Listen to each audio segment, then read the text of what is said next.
छोटा सा गांव था जहां भोला का परिवार बहुत गरीबी में जीवन व्यतीत कर रहा था। भोला दूसरों के खेत में मजूरी करने जाया करता था और उसकी पत्नी रमा दूसरों के घर खाना पकाना, झाड़ू पोछा करना ये काम किया करती थी। साथ ही साथ रमा कृष्ण की बहुत बड़ी भक्त थी। उसे जितना भी समय मिलता वह पूजा पाठ करने लगती। अरे रमा, बस करो, उठो वहां से। जब देखो तब भगवान के सामने जाकर बैठ जाती हो। तुम्हारे भगवान ने आज तक हमें दिया ही क्या है? दिन बदन हमारी हालत बदतर होती जा रही है। तुम्हारे भगवान को यह नहीं दिखता क्या कि हम कैसे जी रहे हैं? सर्दी का मौसम है और हमारे पास ढंग का कंबल तक नहीं है। कभी खाना नसीब होता है तो कभी नहीं। आप चिंता क्यों करते हो जी? भगवान है ना, सब संभाल लेंगे। थोड़ा सब्र रखो, सब ठीक हो जाएगा। आज नहीं तो कल भगवान हमारी तरफ जरूर देखेंगे। क्या सब्र रखूं रमा? इतने सालों से यही सुनता आ रहा हूं। आज ठीक होगा, कल ठीक होगा, ऐसे करते करते कितना समय गुजर गया है। बर्दाश्त की भी हद होती है। रमा, आखिर भगवान हमारी तरफ क्यों नहीं देखता? हमारे पास ना ही पैसे हैं, ना ही ढंग का खाने पीने को मिलता है। दिन भर मेहनत करता हूं, फिर भी थोड़ी सी मजूरी ही मिलती है। उसमें हम जैसे तैसे हमारे घर का गुजारा करते हैं। उसमें से हमारे पास 1 रुपया तक नहीं बचता। आप चिंता मत कीजिए, मैं आज ही अपनी सेठानी से बात करके देखती हूँ। शायद थोड़े पैसे मिल जाए तो कंबल खरीद कर ला सकते हैं। और आप जमींदार से थोड़े पैसे मांगकर कुछ अनाज लेकर आना। घर में अनाज खत्म हो चुका है। शाम को खाना बनाने के लिए भी कुछ नहीं है। भोला चिड़चिड़ा होकर काम के लिए निकल जाता है। रमा भी अपने काम पर निकल जाती है और सेठानी से पैसे के बारे में बात करती है। अभी तुम्हारा महीना भी पूरा नहीं हुआ है और तुम पैसे मांग रही हो। पैसे तो महीना पूरा होने के बाद ही मिलेंगे। मदद कर दीजिए मालकिन, ठंड बहुत बढ़ चुकी है और घर में कंबल तक नहीं है और अनाज भी नहीं है। आप महीना पूरा हो जाने के बाद मेरी तनख्वाह में से काट लेना। बहाने से पैसे निकालना तो कोई तुमसे सीखे। एक तो देरी से आती, हम ऊपर से ढंग का काम तक नहीं करती और अभी महीना पूरा होने के पहले ही पैसे मांगने आ गई। काम करना है तो करो, वरना जाओ यहाँ से। तुम्हारे जैसे और भी बहुत पड़े। रमा कुछ भी नहीं बोलती और उदास होकर काम में लग जाती है। इधर भोला भी दिन भर कड़कड़ाती ठंड में काम करता है। शाम हो जाती है। रमा जब घर जा रही होती है तब उसे रास्ते में मंदिर के बाहर एक बड़ा आदमी कंबल बांटते हुए दिखाई देता है। रमा उसे देख बहुत खुश हो जाती है और वह भी कंबल लेने चली जाती है और उसे कंबल मिल भी जाता है। वह खुशी से अपने घर की ओर निकल पड़ती है और रास्ते में उसे एक बूढ़े बाबा मिलते हैं। रमा से कहते हैं, बेटी मेरी एक मदद करोगी? हाँ बोलिए ना बाबा, मैं आपकी कैसे मदद कर सकती हूँ? बेटी मैं बहुत गरीब हूँ। मेरी एक टूटी फूटी सी झोपड़ी है जहाँ मैं रहता हूँ। मेरा आगे पीछे कोई नहीं है। मैं अकेला ही रहता हूँ। लोगों से भीख मांगकर अपना पेट भरता हूँ। ठंड में मेरे पास कोई कंबल नहीं है। ठंड के मारे मुझे रात भर नींद नहीं आती। मेरी तबीयत भी बहुत खराब है। क्या तुम मुझे अपना कंबल दे सकती हो? तुम्हारी बड़ी मेहरबानी होगी। बाबा, यह कंबल मंदिर के बाहर एक बड़े आदमी बांट रहे थे, मैं उनसे लेकर आई हूँ। ठीक है बेटी, मैं मंदिर के पास जाता हूँ। रुकिए बाबा, आप रहने दीजिए। आप यही कंबल ले लीजिए। एक तो आपकी तबीयत खराब है और मंदिर के बाहर बहुत बड़ी कतार लगी है। लोगों की बहुत बड़ी भीड़ है। आप इतनी देर तक खड़े नहीं रह पाओगे। आप मेरा कंबल ले लीजिए, मैं अपने लिए दूसरा लेकर आती हूँ। तुम्हारा बहुत बहुत धन्यवाद बेटी। भगवान तुम्हें खुश रखे। इधर भोला अपने मालिक से बात करता है। मालिक, वो कुछ पैसे चाहिए थे। घर में अनाज बिल्कुल खत्म हो चुका है। यहाँ तक कि शाम के खाने के लिए भी कुछ नहीं है। आज घर में अनाज नहीं लेकर गया तो रात को भूखा ही सोना पड़ेगा। मदद कर दीजिए मालिक। ये तुम लोगों ने क्या नाटक लगा रखा है? कल माधव पैसे मांग रहा था, आज तुम मांग रहे हो। तुम सबके सब कामचोर हो। काम तो ठीक से करते हो नहीं और पैसे मांगने में आगे रहते हो। जब तक काम पूरा नहीं हो जाता कोई पैसे वैसे नहीं मिलेंगे। 3 दिन का काम बचा है, वह पूरा करो, फिर तुम्हारा हिसाब कर दूंगा। अब जाओ, मेरा मुंह क्या देख रहे हो? काम पर लगो। अब क्या होगा? लगता है शाम को भूखा ही सोना पड़ेगा।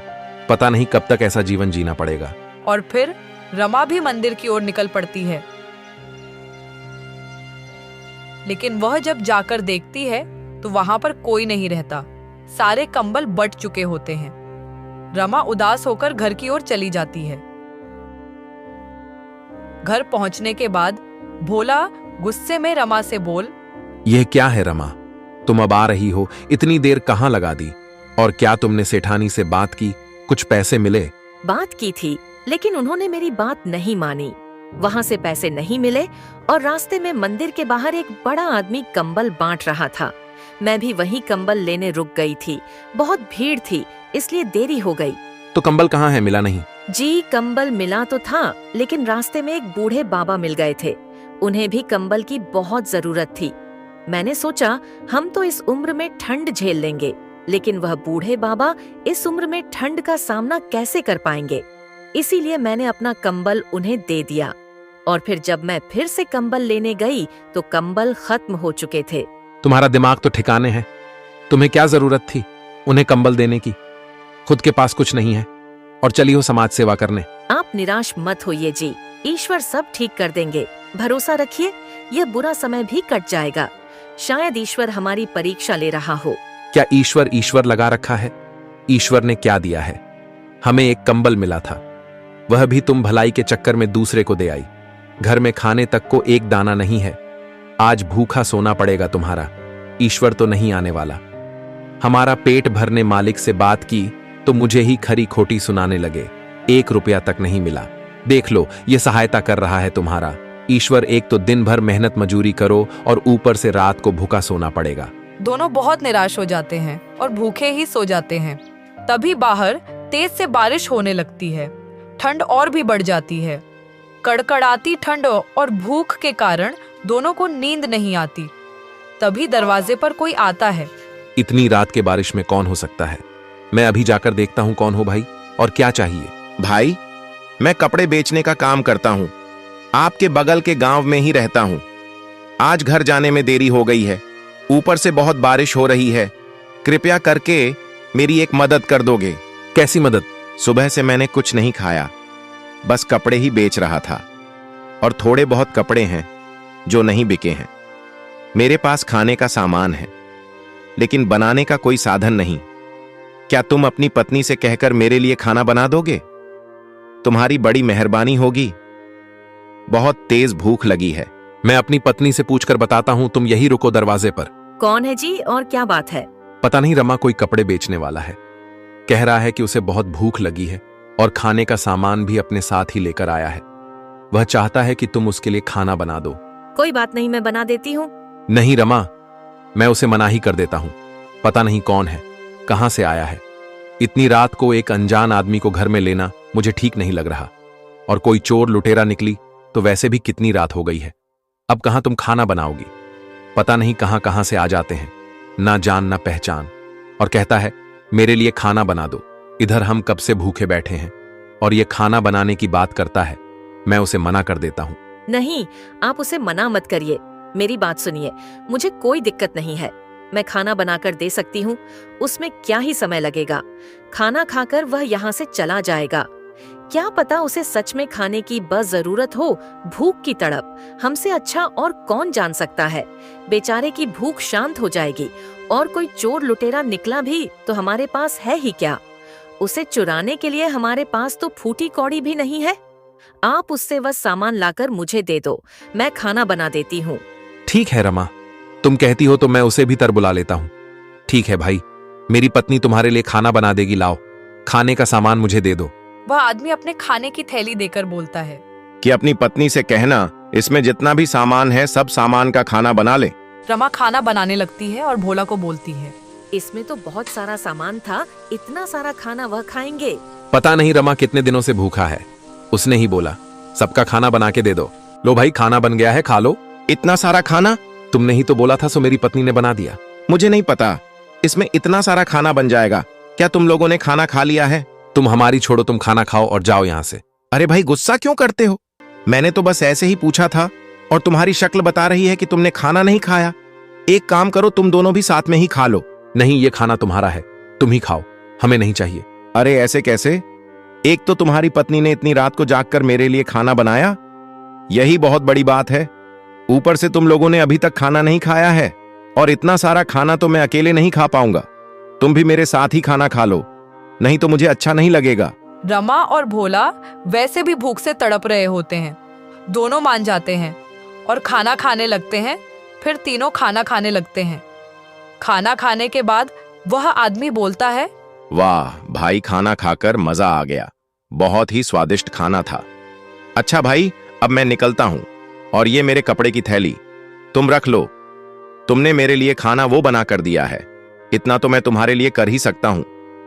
वैसे भी यह कपड़े थोड़े बहुत भी गए हैं, अभी मेरे किसी काम की नहीं है, और बाहर बारिश भी हो रही है, अपने साथ लेकर नहीं जा सकता, तुम रख लो। भाई साहब, बाहर बहुत बारिश हो रही है, आप यहीं रुक जाइए। वह आदमी चला जाता है। उसके जाने के बाद रमा उस कपड़े की थैली को खोलकर देखती है तो उसमें कुछ गर्म कपड़े और कंबल होते हैं। यह क्या? यह कैसे हो सकता है? इस कंबल में एक कंबल वही है जो मैंने उस दिन बूढ़े बाबा को दिया था। यह कैसे हो सकता है? रमा, ठीक से देख, शायद वह दूसरा कंबल होगा। नहीं, यह वही कंबल है। उसे मैं अच्छी तरह से पहचानती हूँ। उस कंबल को मैं कभी भूल नहीं सकती। इसका मतलब यह आदमी जो हमारे घर आया था, ये कोई साधारण आदमी नहीं था। वह साक्षात भगवान थे, जो हमारी मदद करने आए थे, जिन्होंने हमें खाना भी खिलाया और गर्म कपड़े भी देकर गए। और उस दिन मुझे जो बूढ़े बाबा मिले थे, वह भी भगवान ही थे, जो मुझसे कंबल मांगकर मेरी परीक्षा लेने आए थे। ये मैंने क्या कर दिया? मेरे घर साक्षात भगवान आए थे और मैं पहचान न सकी। तुम सही कह रही हो रमा, मुझसे से बहुत बड़ी भूल हो गई। मैंने तो उनसे ठीक से बात तक नहीं की।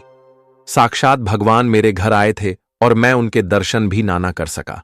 आज मुझे पता चला कि भगवान खुद तो किसी के सामने नहीं आते, लेकिन मनुष्य के रूप में ही आकर हमारी मदद कर जाते हैं। उन्हें कोई नहीं पहचान सकता, किसी का भी रूप लेकर आ जाते हैं। साक्षात भगवान ने आकर हमारे इस मुश्किल समय में हमारी सहायता की है। मैं गलत था, जो हर वक्त भगवान को कोसता था कि वह हमारी मदद नहीं करते।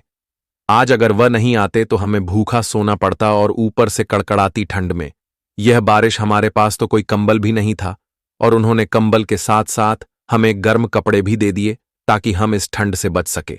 हे ऊपर वाले, तेरा बहुत बहुत धन्यवाद, और मुझे मेरी भूल के लिए क्षमा कर देना। मैंने ना जाने तुझे क्या ना कहा हो, मुझे माफ कर देना प्रभु। मैं आज के बाद आप पर कभी शंका नहीं करूंगा। रमा भोला की यह सारी बातें सुन बहुत खुश हो जाती हैं और दोनों आपस में खुशी खुशी अपना जीवन व्यतीत करने लगते हैं। अगर स्टोरी अच्छी लगी हो तो हमारे मौर्या स्टोरीज यूट्यूब चैनल को सब्सक्राइब जरूर करें।